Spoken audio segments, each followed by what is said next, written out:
Vous savez, j'ai pensé à un moment donné à créer une église de milliardaires repentis. Parce que, vous savez, si vous êtes un milliardaire, disons que vous êtes Bill Gates ou Fauci ou l'un d'entre eux, pouvez-vous simplement vous promener dans la rue, vous présenter à un service religieux et aller n'importe où sans craindre que quelqu'un ne vous étrangle immédiatement ou qu'une foule entière ne vous arrache un membre après l'autre? Ils ne peuvent pas être très heureux. Combien de personnes aiment ces gens, hein? Et si vous n'avez pas d'amour, à quoi servent vos milliards de dollars? Vous savez, ils meurent de l'intérieur, ils se ratatinent, leur conscience les détruise.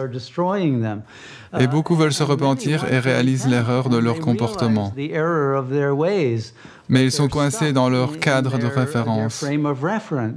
Mais ils savent que cela les tue aussi. Et ils le savent parce qu'ils doivent maintenant choisir l'option de la guerre nucléaire. Ils ont construit des villes souterraines, et même des villes hors planète, mais elles sont souterraines. Et elles deviendront leur tombe. Ils n'y survivront pas, même s'ils espèrent s'en sortir, et sortir quand les radiations auront disparu, ce ne sera pas le cas. Donc pour eux, c'est le jour des tombes. Pour les autres, c'est le jour du jugement dernier, mais ils mourront dans leur tombe. Et donc, ils ne sont pas heureux, parce qu'à un certain niveau, ils savent qu'ils ne peuvent pas surmonter le pouvoir de la lumière, du réel. Il joue donc un rôle qui a également été déterminé par Dieu, par Zurvan. Même le diabolique fait partie de Dieu, et donc oui, il doit y avoir non seulement le pardon, mais aussi la reconnaissance qu'ils fournissent la bénédiction la plus propice que l'on puisse avoir.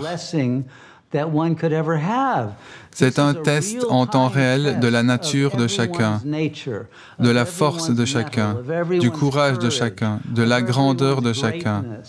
Serez-vous à la hauteur de l'événement? Faites-vous ce que le Christ a fait. Souvenez-vous, le Christ savait qu'il serait crucifié s'il disait la vérité. Mais il était prêt à le faire.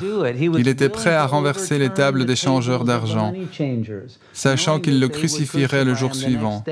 Ce qu'ils ont fait, ils ne l'ont pas supporté. Êtes-vous prêt à jouer le rôle d'un héros qui n'a pas peur de la vie et de la mort? Vous n'avez pas à renverser les tables du centre d'injection, mais certaines personnes choisiront cela comme moyen d'exprimer la vérité. Mais êtes-vous prêt à surmonter la table de l'ego? Êtes-vous prêt à surmonter la perspective limitée de la conscience de l'ego et à devenir victorieux et une manifestation de Dieu sur terre? Pas seulement un croyant en Dieu ou quelqu'un qui est un chercheur, mais quelqu'un qui a revendiqué complètement son droit de naissance. Si vous êtes prêt à le faire, alors cette époque où c'est la vie ou la mort, c'est maintenant ou jamais, vous offre l'opportunité et la pression nécessaires pour transformer le charbon en diamant. Et c'est ce qu'il se passe.